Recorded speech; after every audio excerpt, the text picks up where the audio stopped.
Apparently, young people don't come with an instruction manual, nor with the requisite skills to learn how to work together and to be able to get along productively. If you're a group leader or a teacher and you're frustrated by students who don't get along, this video is for you. Coming up, I'm going to share with you 5 of my favorite team building activities for students, and all you need is some rope, a tin can, a deck of cards, and pen and paper.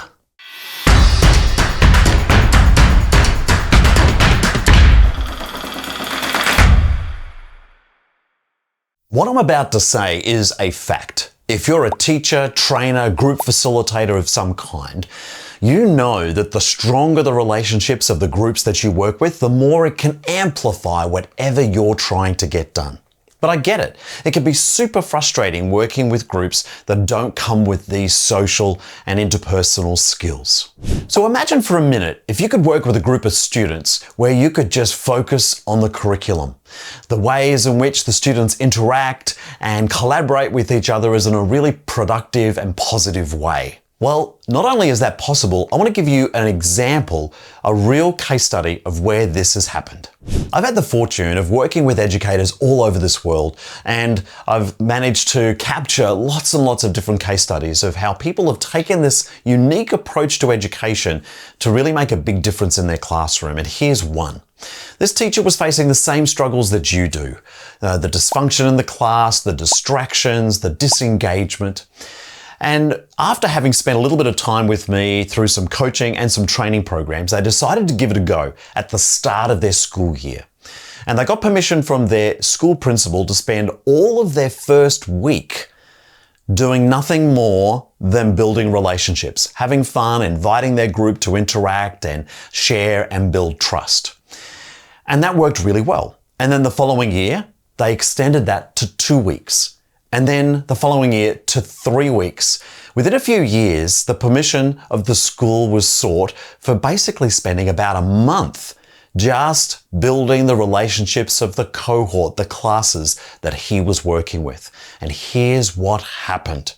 Now, for a start, as a sidebar to this conversation, I know if you're a teacher, you'd be going, how can you give up 4 weeks of your year and still get everything done? I get it. I've never been a qualified teacher as such, but I know the curriculum is crammed. So if you lose a month, how do you get everything done? Well, this is what this particular teacher discovered. In fact, many teachers have discovered that because they spent so much time on developing the group skills, the collaboration, the ability to interact with each other in a positive and productive way, they didn't have to deal with a lot of the disengagement and dysfunction throughout the year.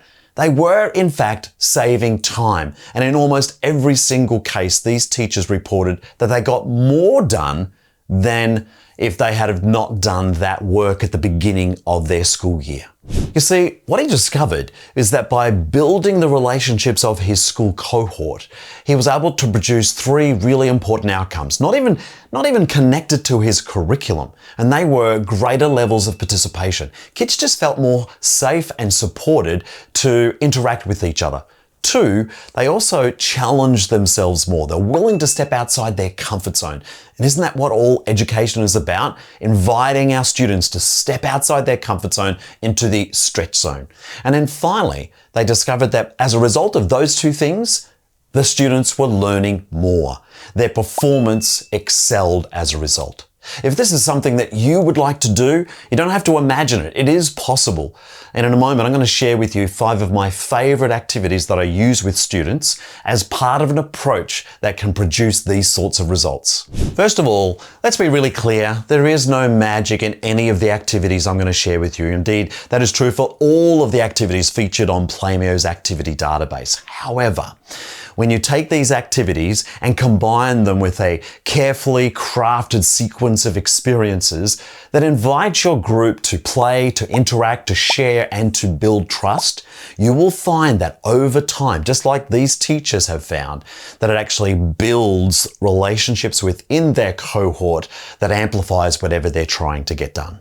Hey, if you want to learn a little bit more about this unique approach to education, head along to playmeo.com or just simply click the info card card up here that's appearing right now, and it'll take you straight to that website, and you can then dive in and look at all the great resources that are there to equip you as a teacher.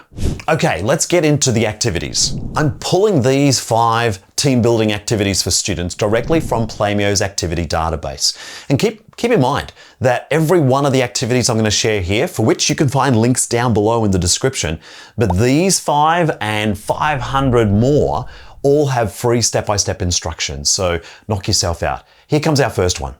Our first activity is called Change Up, and all you need is a deck of cards.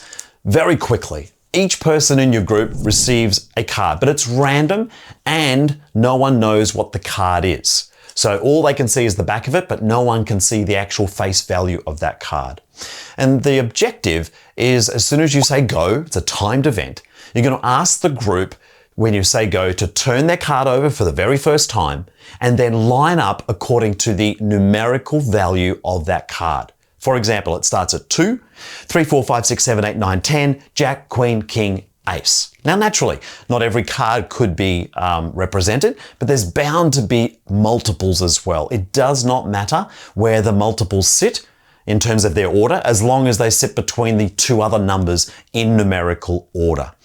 And it's a continuous improvement activity. Lots of opportunities to understand about systems, planning, communication, the ability to trust one another, and to be creative. What are some different ways that we could find to solve this problem? Again, free step-by-step instructions you can find in the links below, but try that one out. It is one of the most versatile activities, and there are many variations that go with it as well. This next exercise, you just need a bunch of ropes. Now, this happens to be a very short rope, but just to give you a sense of whether it's a kern mantle or a skipping rope, but just lots and lots of ropes, maybe sort of 10 to 15 meters long. And you create a shape on the ground. So you need a bit of space for this. Perhaps go to the PE hall or the outdoor playing space and create a triangle or a square. I know it as hotbox, so it's a square in my case. So you place 4 ropes on the ground to create a square and ask the whole group to step inside the box. And then the instruction is pretty simple. All you need to ask the group to do is to step outside the ropes, but first they must skip under 1 or more of the rotating ropes. So the only way they can exit the square is by having at least 2 people picking up a rope, turning it, and having people go underneath it or skip over it.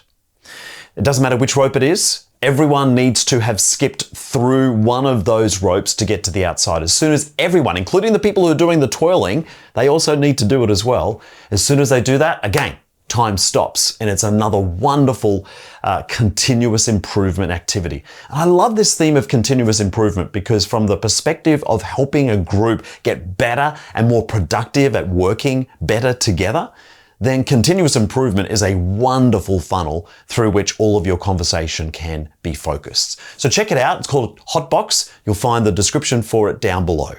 I mentioned that you need some pen and paper, so that's a pretty simple prop to be honest, but large sheets of pen and paper would be ideal, like big flip charts that maybe you put a couple of sheets together, so maybe it's a couple of meters long. Once you've done that, invite one person to lie onto the paper and very carefully use a marker to outline that person. Now, you could do it that way, or you could just simply draw the outline of a person. Okay, so it might look a little bit like this. Clearly, much, much bigger. And you want it to be bigger because you want the ability for your whole class to be able to sit around this. So you've got this laying on the floor or on the ground. And then what you do is you invite the group to start thinking about what does it take for this group to actually be productive, to be successful, or be a high performance class, or whatever context you wish to give them.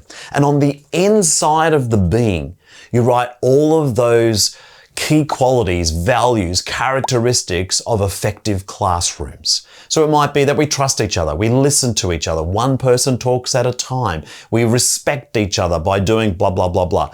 All of that goes on the inside. This is what's creating our being. The activity is called the being.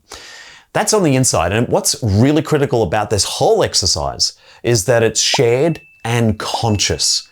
You just don't go into a classroom expecting everyone knows how to be, because for many young people, they're not often intrinsically motivated or socially developed to understand what makes a group successful. So it's important that we share it and we make it very, very conscious. Write all those really positive things that the group would want to aspire to on the inside. On the outside, if you want to go to that next step, you write the things that get in the way of helping the group do all those things on the inside. It's a bit like the skin of a human being, which is what this outline is that we use the skin as a way to protect us from the things on the outside, all the germs that run around us on the outside. So on the outside, ask the group to write down all the things that get in the way of the group being productive or cooperative or positive or whatever it might be that you're trying to create, like as in healthy relationships, such as if you're late for class, or if you're being disrespectful, or if you're judging someone. There's just no shortage of ideas you can put on the outside. Again, the critical element here is that they are shared and that they are conscious. And then have a conversation about what all of this means. Imagine for a moment as a class what it would be like to do all the things in the middle. We're not pretending, this is no magic here. You know, we are human and we're going to make mistakes, but if we've got this thing put in existence, you might even post this at the back of your classroom or on the side of the front wall to remind the group of their expectations, but also the things that they committed to, the things that they said was important to them. Okay, my fourth activity is called Tin Can Pass. It is as it sounds. Now, this is a rather large tin can, and I prefer it for some reasons, apart from which it's been very, very old. I don't want to find another one. But effectively, it works where you're going to ask the group to pass this tin can, or whatever tin can you can get your hands on. Make sure it's firm, not a plastic container, but a nice firm receptacle like a tin can. And with the group sitting on the ground, you're going to place this tin can between your 2 feet and pass it to the person on your left. That person will somehow grab the tin can and then pass it to the person on their left. And it goes all the way around the group. Tin Can Pass. Now, apart from it just being a really engaging group initiative, you can actually add even more value to it, because you can appreciate as it goes around, it's probably going to be dropped a couple of times. And clearly, in the context of continuous improvement, notice there's a theme here, is that you will ask, okay, we dropped it 3 times on our first round. What can we do? How can we solve that problem so that the next time it goes around, we do better? Maybe it's only 2 drops or 1 drop or 0 drops. So in and of itself, that's just a group initiative. But where I found great value in the context of building team for a group, on the outside of the tin can, I first have a conversation with the group and list on the outside of the can a series of attributes, a bit like what we did with the being. So rather than writing it on the inside of that paper being, we're writing it on the tin can. And here's the kicker, is that we then talk about how these are the high standards, the expectations for our group that we've set for ourselves. And every time we let ourselves down, it's manifested by the fact that the tin can has dropped. And so what do we need to do as a group to help us not drop the tin can as often? And as you can probably clearly see, the metaphoric balance between the activity and the conversation about the life of your group, helping it become better and more engaged and more productive, is really, really clear. And if not, in the comments below, I'm only a comment away. Ask the question, how might you actually extract more value from this experience? But clearly, you can also find the notes down below that will also open up the entire activity for yourself so that you can see video tutorials and variations and reflection activities once you become a member of Playmeo for that and about 530 other activities. Okay, we're going to come back to a deck of cards again, just a standard deck of cards. It won't really matter what they are. In fact, you don't even need cards. You could just simply find colored forms of card. So if you happen to have a deck of cards, you've already got that. You've got a red card and a black card. This activity is called Payoff, and it is possibly one of my most dynamic team building activities I use with all groups, but especially with students. Small groups are formed, so let's say you've got 5, 6 or more different groups. But if you can, try and create 3 or 4 small groups in your class cohort and give each group a black and a red card. And then you instruct them that over the course of several rounds, each time there's the end of a round, they've all had a little conversation, the group needs to decide which one of the two cards are they going to come forward with. Now, it's all secret, so these 4 groups all come forward with one card, and the way it works is that each group wants to earn as many points as possible. In fact, the entire activity is framed as you want to earn as many points as possible. So that when the cards are exposed, if all of them are black, there's a certain result. And if all of them are red, there is a certain result. However, if 3 of them are red and 1 of them are black, it'll give you a very, very different result. There's a specific score sheet for how this activity can run. Again, you can get access to that through playmeo.com. But what's really interesting is that this focuses directly on trust. Because one of the rounds, after about 3 or 4 rounds, and we're getting a whole lot of different colors being put forward, because sometimes one color is used, hoping everyone uses the other color to be able to leverage their own position. But of course, that just disadvantages everybody else. So I asked the captains from those 4 teams to come together and decide what are they going to do in the context of earning as many points as possible. And they all say, oh, we're all going to put red, or we're all going to put black, whatever it is. And then they discover one of those teams doesn't do that they were not able to trust them on their word. Now, it's just a game, but this will open up and give you permission as a teacher to talk about where does betrayal of trust? Where does that trust let ourselves down in this group, and how does it manifest in the life of your group? Because this is not real. We're just playing with cards. We're just earning and competing for these nebulous points.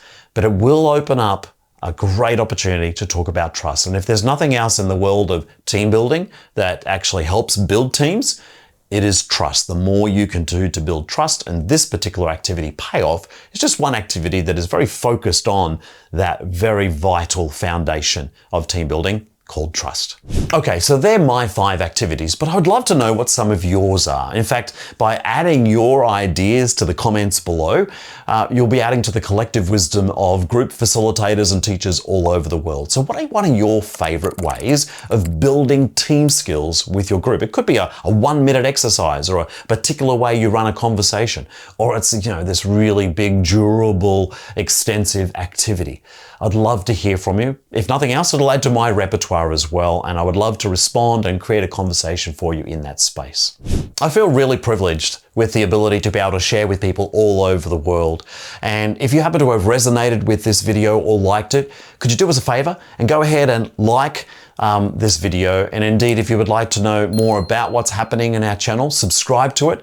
And to be very sure that you learn about it, hit the notification bell. I would be really grateful if you do that, and it also helps support this channel so that we can share this wonderful content with more and more people around the world. Thank you so much for watching, and have fun out there.